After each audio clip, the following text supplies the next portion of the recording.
Here's a few other things about naturalism that I think you should know.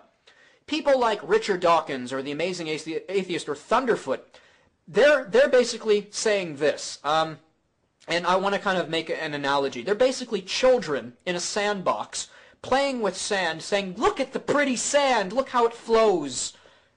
And that's about it.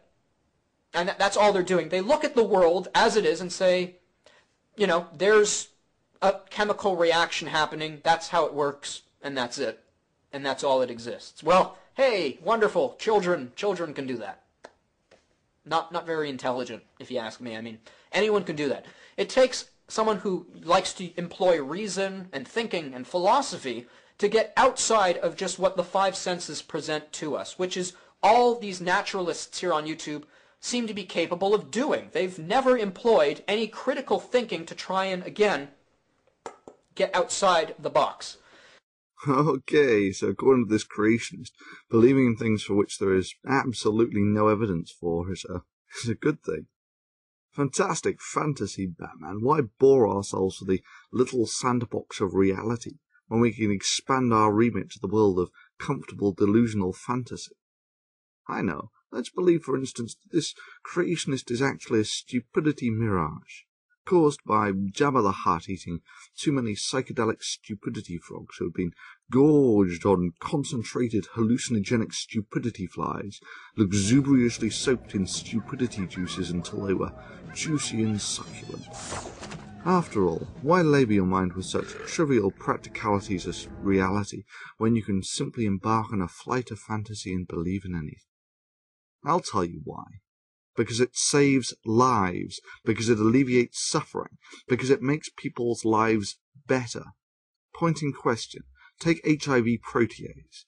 You are now on the forefront of AIDS research. Inhibiting this enzyme could save tens of thousands, maybe even millions of lives.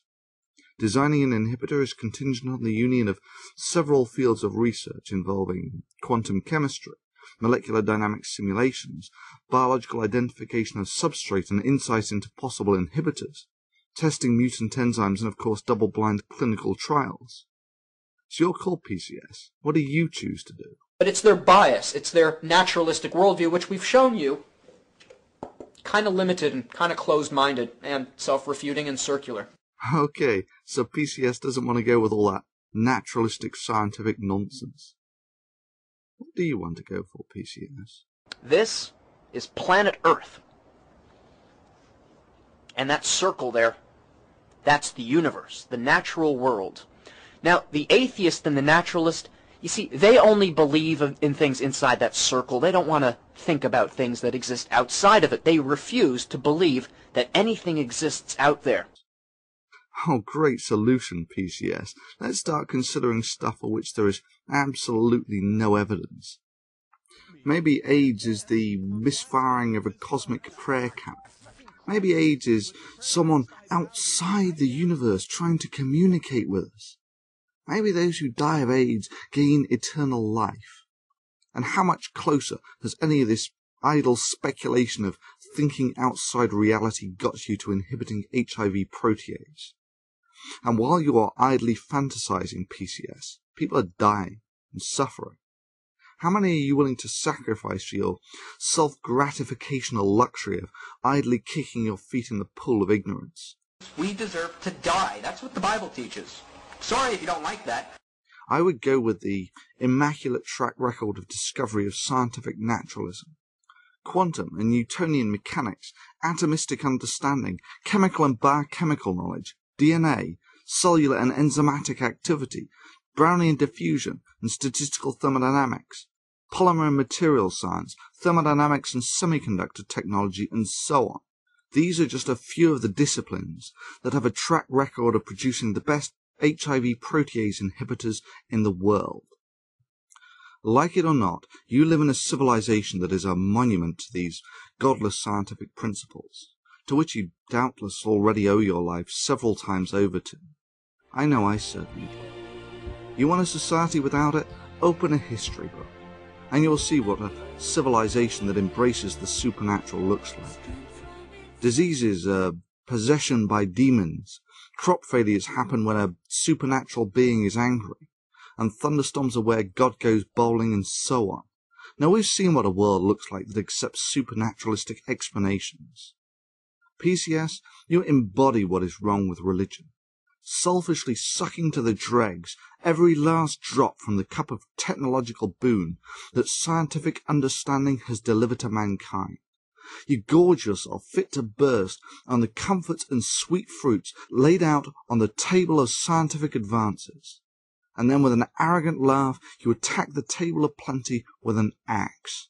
So I just want to show you what this new camera can do and tell you a little bit about it.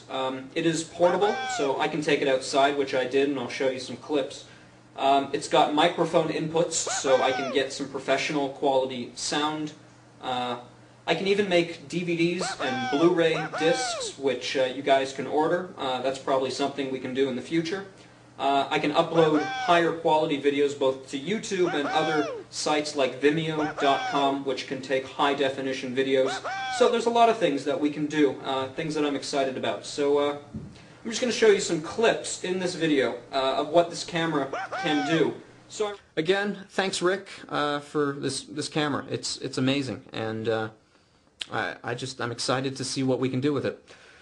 So this is Venomfangx in high definition, high definition, high definition. It's their naturalistic worldview, which we've shown you, kind of limited and kind of closed-minded and self-refuting and circular.